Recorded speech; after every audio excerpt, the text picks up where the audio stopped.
अगर पत्नी है तो दुनिया में सब कुछ है। राजा की तरह जीने और आज दुनिया में अपना सिर ऊंचा रखने के लिए अपनी पत्नी का शुक्रिया कीजिए। आपकी सुविधा असुविधा आपके बिना कारण के क्रोध को संभालती है, तुम्हारे सुख से सुखी है और तुम्हारे दुख से दुखी है। आप रविवार को देर से बिस्तर पर रहते हैं, लेकिन इसका कोई रविवार या त्योहार नहीं होता है। चाय लाओ, पानी लाओ, खाना लाओ, ये ऐसा है और वो वैसा है, कब अकल आएगी तुम्हें, ऐसे ताने मारते हैं। उसके पास बुद्धि है और केवल उसी की वजह से तो आप जीवित हैं, वरना दुनिया में आपको कोई भी नहीं पूछेगा। अब जरा इस स्थिति को सिर्फ कल्पना करें। एक दिन पत्नी अचानक रात को गुजर जाती है। घर में रोने की आवाज आ रही है। पत्नी का अंतिम दर्शन चल रहा था। उस वक्त पत्नी की आत्मा जाते जाते जो कह रही है उसका वर्णन, मैं अभी जा रही हूं, अब फिर कभी नहीं मिलेंगे।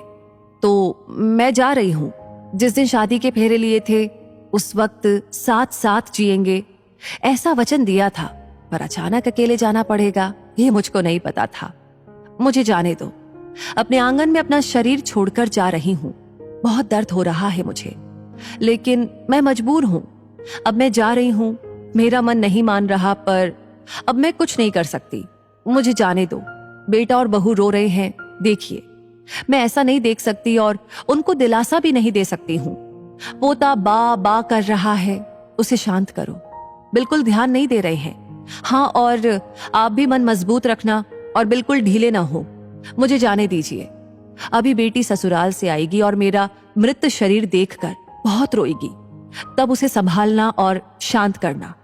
और आप भी बिल्कुल नहीं रोना।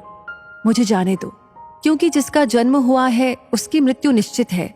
जो भी इस दुनिया में आया है वो यहां से ऊपर गया है। धीरे धीरे मुझे भूल जाना, मुझे बहुत याद नहीं करना और इस जीवन में फिर से काम में डूब जाना। अब मेरे बिना जीवन जीने की आदत जल्दी से डाल लेना। मुझे जाने दो। आपने इस जीवन में मेरा कहा कभी नहीं माना है। अब जिद छोड़कर व्यवहार में विनम्र रहना। आपको अकेला छोड़कर जाते मुझे बहुत चिंता हो रही है, लेकिन मैं मजबूर हूं। मुझे जाने दो।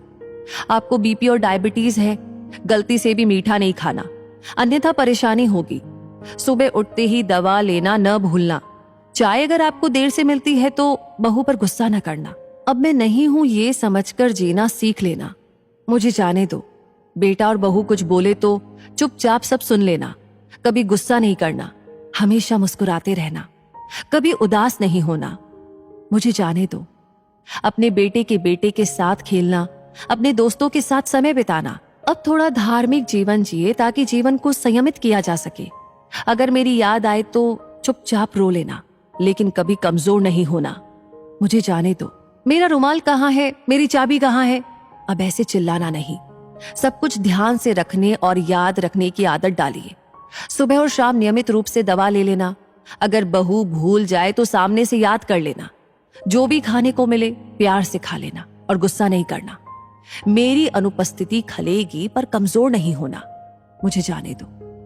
बुढ़ापे की छड़ी भूलना नहीं और धीरे धीरे से चलना। यदि बीमार हो गए और बिस्तर में लेट गए तो किसी को भी सेवा करना पसंद नहीं आएगा। मुझे जाने दो। शाम को बिस्तर पर जाने से पहले 1 लोटा पानी मांग लेना। प्यास लगे तभी पानी पी लेना। अगर आपको रात को उठना पड़े तो अंधेरे में कुछ लगे नहीं, उसका ध्यान रखना।